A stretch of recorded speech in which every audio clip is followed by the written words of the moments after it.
दोस्तों, कोलकाता के RG Kar medical college का जो घटना है, इस एक केस ने पूरे देश को झकझोर कर रख दिया है। पहले पता चला कि एक कातिल था, उसने अपना जुल्म भी कबूल कर लिया, जिसका नाम संजय राय है। लेकिन अब पता चला है कि उसके साथ 4 और लोग भी शामिल थे और जिस तरीके से उसके साथ दरिंदगी की गई, एक अकेले के बस की बात नहीं थी। पोस्टमार्टम रिपोर्ट में पता चला है।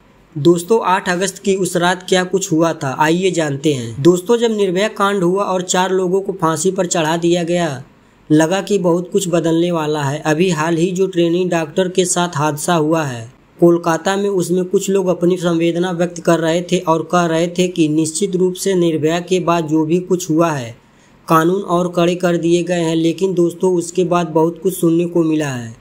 इस तरीके से रेप और मर्डर सुनने को मिला है, लेकिन कभी किसी रेपिस्ट को फांसी पर चढ़ाया गया हो, ऐसा कुछ नहीं हुआ। सिर्फ कानून बना देने से क्या कुछ होता है। उसी ट्रेनी डॉक्टर के साथ जो भी कुछ हुआ है, उस हॉस्पिटल में कितने लोग उसमें शामिल थे, धीरे धीरे करके खुलासा हो रहा है।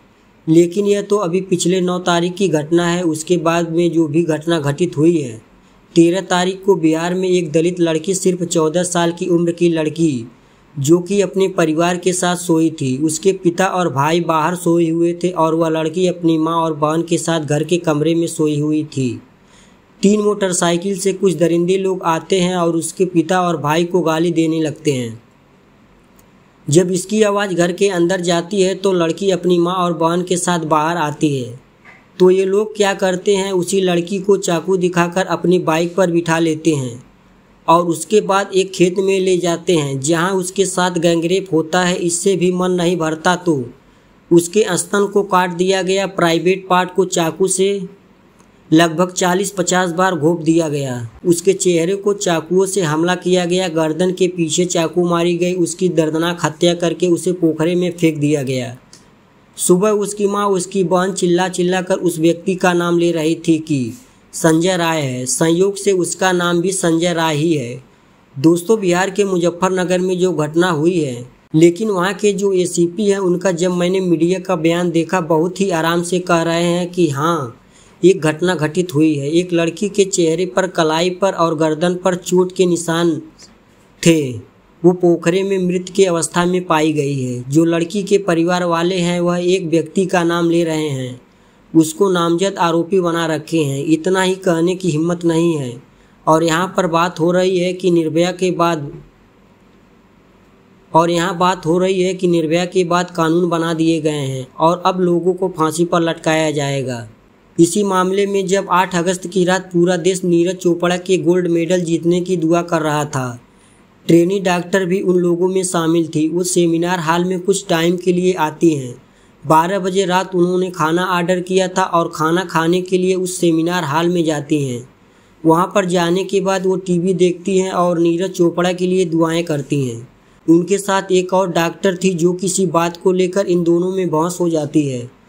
बहस होने के बाद यह बहस इतना बढ़ जाता है कि लड़की वहां से चली जाती है और कहती है कि अभी मैं वापस आऊँगी, फिर बताती हूँ। उसके बाद रात को 2 बजे फिर ये लोग वापस आते हैं।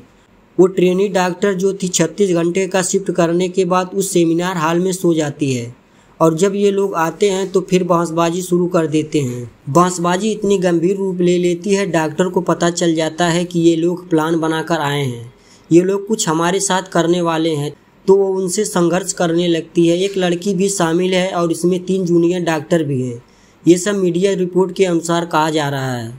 लेकिन जो भी पोस्टमार्टम में हुआ है, जो भी खुलासा हुआ है, जितनी चोटें पहुंचाई गई हैं, गले की हड्डियां तोड़ दी गई हैं, उनके आंखों में शीशा तोड़ दिया गया, आंख से खून आ रहा था, प्राइवेट पार्ट से खून निकल रहे थे और मुंह को दीवार से घसीटा गया था, पूरा शरीर एकदम जख्मी कर दिया गया था। तो इससे जाहिर होता है कि जो मीडिया रिपोर्ट से खबरें आ रही हैं, उसमें ज़रूर सच्चाई है।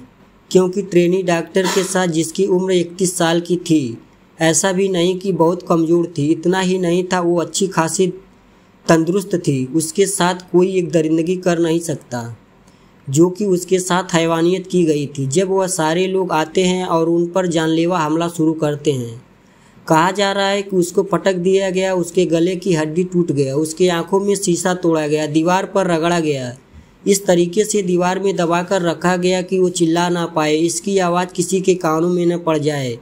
इस तरीके से दरिंदगी की जा रही थी।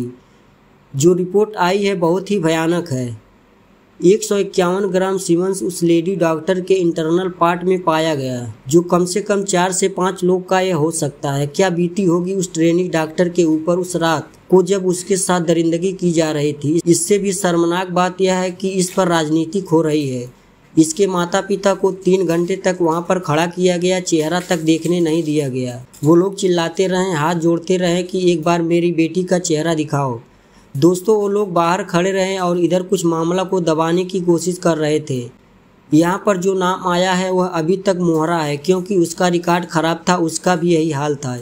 इसीलिए सोचे कि इसको फंसा देते हैं और आसानी से हम लोग बच जाएंगे। लेकिन कहा जाता है कि इसमें बहुत सारे लोग शामिल हैं। सीबीआई 35 लोगों की लिस्ट तैयार की है, जिनसे पूछताछ करेगी, इस मामले की गहराई तक जाने की कोशिश करेगी। कानून बना दिया गया है दोस्तों। 31 साल की ट्रेनिंग डॉक्टर जिसने 10-12 साल अपनी ज़िंदगी के मेडिकल लाइन में गुजारे थे, उस डॉक्टर का सपना था मेडिसिन डिपार्टमेंट में गोल्ड मेडलिस्ट बने। लेकिन दोस्तों, सपना धरा का धरा रह गया। कुछ दरिंदे उसकी ज़िंदगी बर्बाद कर दी। कुछ लोगों का यह भी कहना है कि सेमिनार हॉल में वह लड़की अकेले क्या कर रही थी। आप खुद सोचिए, अगर आप 36 घंटे आपको जगाया जाए, लगातार आप ड्यूटी करेंगे, तो आप कहीं भी जाएंगे, 2 मिनट के लिए भी जाएंगे, कहीं भी जहां पर आपको जगह मिलेगी और हम वहीं पर सो जाएंगे। दोस्तों, यही सोचकर उस सेमिनार हॉल में रात को 2 बजे के बाद गई थी कि थोड़ा आराम कर लूँ, लेकिन वहां पर जाने के बाद नींद आ गई और वह सो गई। उन्हें क्या पता था कि उसके साथ वाले ही उनके जान के दुश्मन बन जाएंगे। यहाँ तक भी कहा जाता है कि कॉलेज में बहुत ही घिनौना काम चल रहा था। सेक्स रैकेट चलाया जा रहा था, ड्रग्स का भी कारोबार हो रहा था, और इन सब से खफा थी ट्रेनी डॉक्टर। यह सब उजागर करने वाली थी और इसलिए उस लड़की के साथ यह सब किया गया।